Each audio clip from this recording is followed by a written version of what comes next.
Dieu de gloire, merci pour ta grâce. Merci pour ta grâce, Père. Merci pour ta grâce, Seigneur. Merci pour ta grâce, Papa. Merci pour ta grâce, Saint-Esprit de Dieu. Merci, Seigneur, pour cette chose qui s'en va maintenant. Tu ne peux pas résister, va-t'en. Va-t'en. Voilà, remonte et va-t'en, va-t'en, va-t'en, va-t'en. Vomis tout, vomis tout, vomis tout. Voilà, tu t'en vas. Tu t'en vas, je ne veux pas que tu résistes. Tu ne peux pas résister. Allez, sors. Sors au nom de Yeshua. Au nom de Yeshua, sors. Voilà, sors. Va-t'en, va-t'en, va-t'en, va-t'en. Voilà, vomis tout, vomis tout, vomis tout au nom de Jésus de Nazareth. Allez, tu t'en vas, tu t'en vas. Tu t'en vas au nom de Yeshua. Voilà, va, va-t'en. Va-t'en. Pars de ce corps. Voilà, tu t'en vas. Je ne veux plus te voir. Allez, tu t'en vas. Au nom de Yeshua. Au nom de Yeshua, tu t'en vas, allez, sors. Voilà, tu continues à sortir. Sors. Voilà, sors au nom de Yeshua. Va-t'en, va-t'en, sors. Libère. Allez, tu libères, libère. Libère sa vie, libère son estomac là, libère tout. Allez, sors. Je veux que tu sors, tu ne peux plus résister. Allez, sors. Voilà, vomis tout, vomis tout. Vomis tout, voilà, vomis tout, vomis tout. Vomis tout. Crache tout là, crache tout au nom de Yeshua. Allez, sors. Sors, voilà, tu sors, tu sors, tu sors, tu ne résistes plus là, tu ne peux plus résister. Oh Seigneur Dieu de gloire, merci pour ta grâce, merci pour ta miséricorde Seigneur, merci pour ta puissance Jésus de Nazareth dans ce corps. Merci Seigneur pour cette chose qui est obligée de partir ce soir. Je ne laisse pas le choix à cette chose qui est dans ce corps. Va-t'en au nom de Yeshua. Allez, tu sors. Libère. Libère au nom de Yeshua. Allez, va-t'en. Tu t'en vas. Allez, remonte, remonte, remonte, remonte, remonte au nom de Yeshua. Remonte et va-t'en. Au nom de Jésus de Nazareth. Au nom de Yeshua. Sors. Voilà, tu t'en vas. Tu t'en vas. Tu t'en vas. Tu t'en vas. Tu t'en vas. Au nom de Yeshua. Bonsoir Chantal. Bonsoir. Ouais, voilà, donc présente-toi un petit peu, dis-nous un peu comment, quel âge tu as, voilà. Parle-nous un petit peu de toi, de ton témoignage. Alors, moi c'est Chantal, j'ai 34 ans, j'ai 4 enfants. Et tu habites où? J'habite en Suisse. D'accord. Voilà. Donc voilà, j'ai 4 enfants de 3 papas différents. Donc 4 enfants de 3 pères différents, c'est ça? Et voilà, donc tes enfants, ils ont quel âge? Alors 14, bientôt 13, 4 et 2 ans. D'accord, ok. Et comment tu as connu le Seigneur? Raconte-moi un petit peu ton parcours avec le Seigneur. Comment tu l'as connu, etc. Alors j'ai connu le Seigneur en étant dans ma famille d'accueil, puisqu'on allait à l'église, au groupe de jeunes. D'accord. Tous les dimanches en fait. D'accord, ok. C'était comme ça, on n'avait pas le choix. D'accord, d'accord, ok. On se disait. C'était un petit peu par culture, par tradition, quoi, au début. Voilà, c'est ça.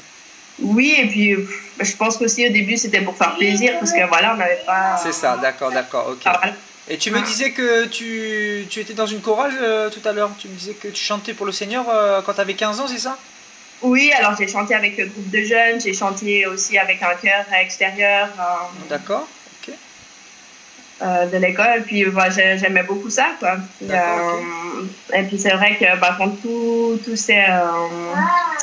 s'est mis à trembler dans ma famille d'accueil, qu'il y a eu du divorce et tout, j'ai tout laissé tomber, quoi. D'accord, tu as tout laissé tomber. J'ai mis le Seigneur de côté. D'accord, parce que dans ta famille, il y a eu pas mal de divorces, c'est ça? Ta mère, elle a connu aussi beaucoup d'hommes, c'est ça? Tu me disais? Alors, ma maman biologique, oui, elle a été avec beaucoup de personnes dans sa vie. D'accord. Il y a eu... D'accord. Et tu as des demi-frères, demi-sœurs aussi? Alors, j'ai un demi-frère aussi. Ouais. D'accord. En fait, les choses se sont répétées pour toi, en fait, c'est ça? Voilà, c'est ça. J'ai continué. D'accord. D'accord. En fait, tu as continué à y croire parce que tu avais besoin d'affection et tout ça. Et finalement, c'était l'échec à chaque fois. À chaque fois que tu te mettais avec un homme, c'était l'échec, quoi. En gros, c'est ça. Ah bah oui, total. Ouais. Total. Et tu t'es pas posé des questions au bout d'un moment, au bout du deuxième homme, du troisième homme je pense que voilà, parle-nous un peu de ça, de ton ressenti à ce moment-là. Bah si, je me suis posé des questions. En fait, le déclic, je l'ai eu avec la dernière personne que j'aime vraiment. D'accord. Et qui justement m'a quitté parce que je faisais des choses qui pour lui, ou je disais des choses qui pour lui, c'était pas chrétien, c'était pas des choses qu'il recherchait chez une femme. Qu'est-ce qu'il recherchait chez une femme, lui, personnellement? Bah, lui, il voulait une femme de paix, il voulait quelqu'un qui soit à fond pour Dieu. Ah d'accord, en fait, il voulait quelqu'un qui serve Dieu, c'est ça, c'est ce qu'il voulait. Voilà, c'est ça. Ouais, d'accord. Et en fait, je me suis dit, ben voilà, en fait, il m'a quitté pour ça. Et ouais. je me suis dit que... C'est incroyable, hein, c'est comme un déclic, c'est comme un appel de Dieu, en fait, hein, aussi. Hein. C'est ça. C'est fort, ça. Hein. Wow. Et je me suis dit, c'était quand même pas possible que la première personne que j'ai vraiment aimée, en fait, me quitte à cause de ça, quoi. Ouais. Et vous étiez mariés? Non, non, pas du tout. D'accord. Et est-ce que vous avez eu des relations, justement, parce que si quelqu'un aime Dieu, normalement, il se préserve jusqu'au mariage. Est-ce que vous avez des relations avec? Alors oui, justement, c'était un peu le problème. D'accord, ok. Et il n'avait pas parlé de mariage et tout ça? Il t'en avait parlé ou pas? Oui, sauf qu'il n'était pas encore divorcé, donc en fait, d'accord, en fait, ouais, en fait, il venait d'une relation. Waouh. Voilà, en fait, on a fait vraiment les choses pas comme il faut, quoi. Ok. Et donc, lui, il voulait vraiment quitter sa femme pour venir avec toi, c'est ça? Oui, non, mais ils étaient déjà séparés et tout. Hein, ouais, il était séparé. Et il n'était pas au courant que le divorce, Dieu est contre le divorce? Il était au courant de ça ou pas? Il t'en parlait? Si, mais justement, on avait parlé de toutes ces choses. Et puis c'est vraiment des choses qu'on a fait contre. On savait pertinemment que c'était pas bien, quoi. D'accord, ok. D'accord. Ouais, c'est quand même quelque chose. Hein. Donc, il y a beaucoup de personnes qui tombent dans ce piège. C'est bien d'en parler quand même, hein, parce que quelqu'un qui est marié, il n'a pas le droit d'être avec une autre femme. C'est interdit par le Seigneur. C'est quasiment l'enfer qui l'attend s'il ne se repent pas. Dieu ne tient pas du temps, il ne tient pas compte du temps d'ignorance, mais quelqu'un qui connaît la parole, s'il fait ce genre de choses-là, s'il se met avec une autre femme, c'est l'enfer. Enfin voilà, Dieu n'est pas un Dieu de condamnation, mais il ne faut pas jouer quand même avec sa parole, parce qu'il est écrit dans la parole, hein, que voilà, on n'a qu'une seule femme et on devient une seule et même chair avec cette personne, quoi. Donc, et donc finalement, ça fait combien de temps que tu n'es plus avec lui? Ah bah ça fait quoi? Ça doit faire 4-5 mois là. D'accord, 4-5 mois. Ouais. Donc tu recherches le 4e mari ou pas? Non. Si j'en ai un déjà, ce sera pas mal. Hein. Je me suis jamais mariée. Oui, bien sûr. Mais tu l'as rencontré ce soir. Enfin, tu l'as déjà rencontré, ce 4e mari. Enfin, c'est le premier. Comment il s'appelle? Dieu. Et comment il s'appelle? Jésus de Nazareth. Alléluia. Parce que lui, il ne trompe jamais. Lui, il n'abandonne jamais, n'est-ce pas? C'est ça. Voilà. Lui, il est ton époux et toi, tu es son épouse maintenant. N'est-ce pas? Voilà. Et il sera fidèle. Amen, fidèle. Donc tu as décidé de revenir vers Dieu, c'est ça? Oui. Depuis combien de temps environ tu es revenu concrètement avec le Seigneur? Là, ça doit faire 3 mois. Ça fait 3 mois, d'accord. Donc depuis 3 mois, qu'est-ce que tu faisais? Tu faisais des recherches? Quelle était ta démarche envers le Seigneur pour ton approche à revenir, etc. J'avais recommencé à aller à l'église. Ok, d'accord. Justement, je te fais après, chouchou. Justement, à chercher sur Facebook des informations. Donc, tu cherchais sur Facebook des informations et tout ça, voilà, Voilà, j'ai recommencé à lire la Bible, mais c'est vrai que c'était pas super régulier, donc... D'accord. Enfin, voilà, gentiment... D'accord. En fait, tu as senti ce vide qu'il y avait dans ton cœur et finalement, tu as répondu à l'appel de Dieu. Tu voulais que ce vide-là soit comblé. Et dans ton cœur, tu t'es dit qu'il n'y a que Dieu qui peut combler ce vide finalement. C'est ça. Amen, amen. Et donc, de fil en aiguille, tu es tombé sur mes exhortations, mes directs, etc. Parle-nous un petit peu de comment tu m'as connu en fait. Parce que le Seigneur fait les choses extraordinairement bien en fait. Hein. Donc, j'ai commencé justement sur des groupes sur Facebook, chrétiens, à voir différents prophètes, ce qui marquait. Et puis de fil en aiguille, c'est arrivé sur toi et j'ai commencé à regarder les directs. D'accord. Et donc, tu as été tombé sur le prophète Kakou Philippe, tu me disais, c'est ça?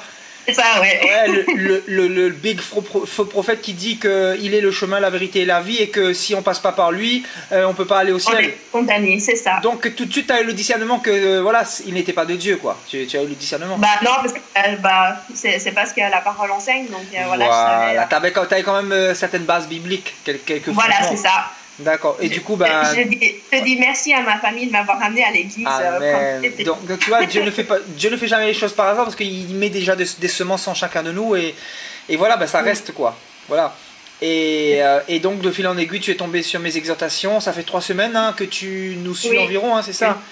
Donc tu suis nos exhortations du direct du mercredi soir et du samedi soir 21h sur Facebook, c'est ça? C'est ça. D'accord. Et qu'est-ce qui s'est passé depuis quelques semaines là? Parce que il y a eu des choses qui se sont passées chez toi quand on priait, etc. Quand tu regardais les vidéos, qu'est-ce qui s'est passé concrètement quand tu suivais l'exhortation? Raconte-nous un petit peu. Alors, concrètement, ça a commencé justement avec les boules au ventre. Ouais, d'accord. Après, justement, avec les vomissements quand il y avait l'appel. Et puis, surtout le déclic, là, quand il y a eu Satan qui s'est délire. Ouais, le Satan qui a parlé, en fait, il s'était manifesté samedi parce qu'une sœur, pour ceux qui vont regarder cette vidéo et qui n'ont pas suivi les épisodes, en fait, une sœur a été mariée avec Satan dans le monde spirituel et Satan est venu dans son corps parce que il peut rentrer et sortir comme il veut vu que c'est sa femme dans le monde spirituel. Donc, il est venu et là, il a commencé à nous parler en direct par texto. Et il a dit un certain nombre de choses qui respectent énormément ce que dit la Bible. Donc il a parlé de l'antéchrist, il a parlé de beaucoup de choses qui nous a beaucoup ouvert les yeux également. Et tout ça, c'est Dieu qui permet en fait. Et ça t'a bouleversé également. Tu t'es rendu compte que c'est la fin, c'est ça, tu me disais. Voilà, et puis qu'il fallait pas perdre de temps en fait, qu'on n'a pas, enfin je sais pas combien d'années, mais voilà, que c'est maintenant qu'il faut faire les choix. Amen. Que c'est maintenant qu'il faut prendre des décisions concernant la vie éternelle, quoi. C'est ça. Amen, amen, gloire à Dieu. Et donc, moi, la dernière fois, j'ai demandé à tout le monde de se repentir, c'est ça? Toi, tu me parlais de la fornication, donc du sexe avant le mariage. Donc, je t'ai dit, en fait, j'ai demandé à tout le monde de dire leur péché. J'ai mis sur le tableau, tu te rappelles? Oui, je me rappelle. Voilà, tout le monde disait leur péché, mensonge, haine, manque de pardon, colère, fornication. Toi, c'était la fornication, tout ça. Donc, tout le monde a vraiment dit ses péchés sous l'influence du Saint-Esprit. Et là, on a commencé à prier. Et donc, tu t'es repenti, c'est ça, ce soir-là? Tu t'es repenti? Oui, ce soir-là, ouais. Et j'ai prié, et tu as commencé à vomir aussi un peu, non, ce soir-là? Oui, 2 fois. 2 fois. 2 moments différents. Voilà. Donc, c'était en direct comme ça, hein, bien sûr, c'était en direct. Voilà. Donc, moi, j'étais en train de faire mon exhortation, prier en direct comme ça. Moi, je vois personne, et toi, tu étais de l'autre côté. C'est ça.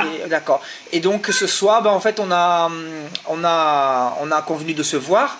Et qu'est-ce qui s'est passé ce soir dans ta vie quand j'ai prié pour toi? Qu'est-ce qui s'est passé? Un grand soulagement, tout qui est sorti. Tout qui est sorti, tu avais un truc au niveau de l'estomac, c'est ça? Voilà, j'ai ma boule de l'estomac qui est remontée. Ouais. Et franchement, ça fait du bien. J'ai un grand soulagement, là, je me sens libre. Tu as vomi presque un seau, enfin peut-être pas un seau, mais bon, façon de parler, quoi. Tu as vomi énormément. tu as vomi beaucoup. La moitié d'un seau. C'est ça. Tu as vomi beaucoup et ça t'a soulagé. Là, tu te sens soulagé, c'est ça? Ah, je me sens toute légère, quoi. Amen, gloire à Dieu. Et Dieu, en tout cas, il va faire de grandes choses dans ta vie. Il va vraiment te bénir. Tu vas voir, ta vie ne sera plus jamais comme avant. Je sais que tu es une princesse de Yeshua. Je sais que tu seras dans le royaume de Dieu avec nous. Je sais que Dieu, il a permis que tu puisses me rencontrer parce que voilà, je suis son serviteur et il passe à travers ses serviteurs pour nous parler comme il a fait avec moi quand j'étais dans le péché et vraiment que Dieu soit béni parce que je veux bénir le Seigneur parce qu'il est vraiment bon, il sauve ses enfants parce qu'il reste très peu de temps. Vraiment, c'est pour cela que le Seigneur t'a sauvé encore, il t'a ramené et c'est vraiment glorieux ce que Dieu est en train de faire. Parce que c'est vraiment un réveil qui se fait dans les nations et c'est magnifique, des gens du monde entier là qui se remettent en question et qui savent qu'il y a quelque chose qui se passe. Il y a avec toute cette ébullition dans le monde, l'humanité, le terrorisme, la guerre, voilà, tous ces signes précurseurs qui annoncent vraiment le retour de Jésus-Christ parce qu'il est en train de revenir. Donc, qu'est-ce que tu veux dire à une personne qui n'a pas encore accepté le Seigneur ou quelqu'un qui est dans le péché? Qu'est-ce que tu veux dire à cette personne? Bah, je lui dirais que de regarder parce qu'il nous met plein de signes partout, quoi. Même quand on est dans le PC, il nous met toujours des petits indices à gauche, à droite, et puis de pas lâcher prise, quoi, de vraiment persévérer, et puis un jour ou l'autre, ben, ce sera le bon moment, quoi. Amen. Gloire à Dieu. Et peu importe ce qu'on a fait, quoi, il est toujours là. Amen. Et que Dieu pardonne nos iniquités si nous sommes sincères. Il le pardonne, c'est ça. Il ne se souvient pas de nos péchés parce que la Bible dit si vos péchés sont rouges comme le cramoisi, ils deviendront blancs comme la neige. Et Dieu nous a purifiés, Dieu t'a purifié également. Et le Dieu que nous servons, ben, quand il nous purifie, il nous délivre aussi. Il nous a dit en mon nom, vous chasserez les démons, etc. Donc c'est ce qu'on a fait en fait. Et je mettrai un petit bout de cette délivrance qu'on a fait en ligne pour que les gens voient un peu ce que Dieu a fait dans ta vie. Voilà, que tu as vraiment expulsé toute cette malédiction, toutes ces choses ancestrales, hein, parce que c'est vraiment des liens qu'il y avait dans ta vie pour te voiler l'esprit sur les choses de Dieu et pour que tu ailles en enfer en fait. Et Dieu n'a pas permis que tu ailles en enfer. Tu vois, Dieu t'aime beaucoup, ma sœur Chantal. Amen. Donc vraiment bientôt c'est ton baptême, c'est ça, bientôt c'est ton baptême. Voilà, on va programmer ton baptême du côté de la Suisse. Tu me disais que tu devais venir en France, mais c'était pour autre chose, un séminaire, c'est ça? Oui, c'est un camp, ouais. D'accord. Donc si tu peux te faire baptiser là-bas, ben, tu le fais. Sinon, ben, on va s'organiser pour qu'on puisse se voir du côté de la Suisse. Comme je t'ai dit, à partir du mois d'août, je serai à plein temps, donc je viendrai en Suisse pour te baptiser. On va s'organiser en tout cas. Ouais. Voilà. Super. Amen. Ben, que le Seigneur te bénisse.